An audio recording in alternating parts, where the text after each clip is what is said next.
जीवन में इतने कामयाब अवश्य बनो कि जो हमारा उपहास उड़ाते थे वो शर्मिंदा हो जाए। तो नमस्कार मेरे प्यारे प्यारे बच्चों, आप सबका हार्दिक हार्दिक स्वागत, अभिनंदन। बेटा, दीपावली से एक दिन पहले जो चतुर्दशी आती है उसे रूप चतुर्दशी भी कहते हैं, बैकुंठ चतुर्दशी भी कहते हैं और नरक चतुर्दशी भी कहते हैं। इस दिन सुबह यानी कि सूर्योदय से पहले उठकर अच्छे से स्नान करके भगवान की पूजा करनी चाहिए।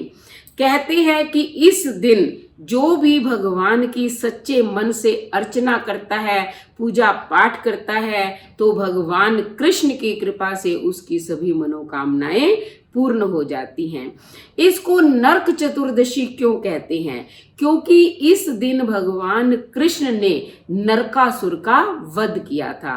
तो इसलिए हमें प्रातःकालीन समय के अंदर भगवान कृष्ण को फूलों की माला पहनाकर इस मंत्र का उच्चारण करना चाहिए।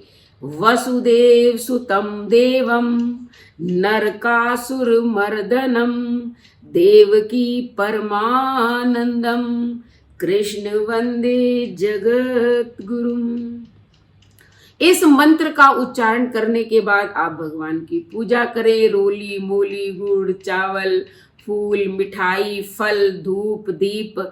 उसके पश्चात जो है हमें ये कथा सुननी चाहिए जो मैं आज आपको सुनाने जा रही हूँ। जो भी इस कथा को इस चतुर्दशी के दिन सुनता है तो भगवान कृष्ण की उस पर अपार कृपा रहती है, हमेशा उसके घर में लक्ष्मी का निवास रहता है। तो आइए सुनते हैं ये कथा। पूर्व काल में शांति देव नाम का एक राजा था।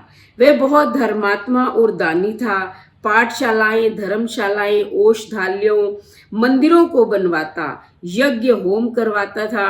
अनेक प्रकार के धार्मिक कृत्यों के करने पर भी अंत काल में यमदूत उन्हें नरक में ले जाने लगे।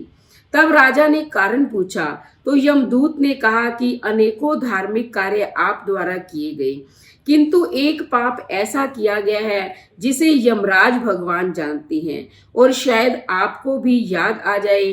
शांति देव राजा ने कहा कि मुझे कुछ याद नहीं आ रहा। तब यमदूत ने कहा, एक दिन भूख से व्याकुल ब्राह्मण तुम्हारे द्वार से भूखा ही लौट गया था। उसी पाप का फल भोगने तुम्हें पहले नरक जाना पड़ेगा।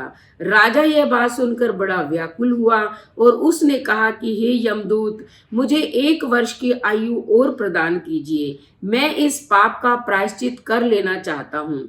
यमदूतों ने यमराज से आज्ञा लेकर उसकी आयु 1 वर्ष और बढ़ा दी।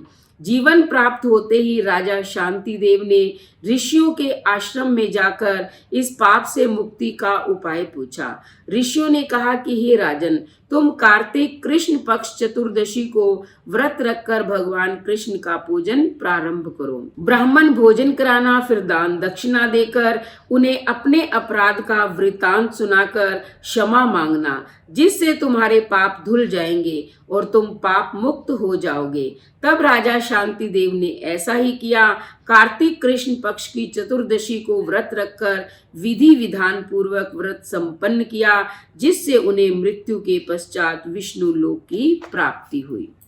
तो बेटा, कार्तिक कृष्ण पक्ष की चतुर्दशी के दिन जो भी इस कथा को सुनता है भगवान कृष्ण की उस पर अपार कृपा बनी रहती है। लेकिन इस दिन यम के लिए आपको दीपदान अवश्य करना है। ये दीपदान की मैंने अलग से वीडियो बनाई हुई है, वहां से आप देखें और अच्छे से जो है चतुर्दशी के व्रत का भी पालन करें। अगर आप व्रत न कर सके तो संध्याकालीन समय में यम के निमित्त 2 कुत्तों को आप जो है दीपदान करेंगे।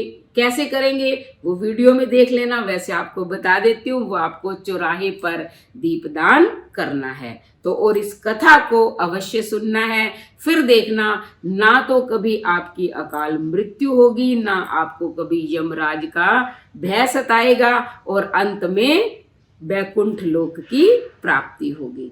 तो चलो अब जो है चतुर्दशी का नाम लेकर, भगवान विष्णु का नाम लेकर आप फटाफट चैनल को सब्सक्राइब करें, लाइक और शेयर करें, कमेंट करें और बेल आइकन के बटन को दबाएं ताकि अगली वीडियो का नोटिफिकेशन सबसे पहले आपको मिले। धन्यवाद।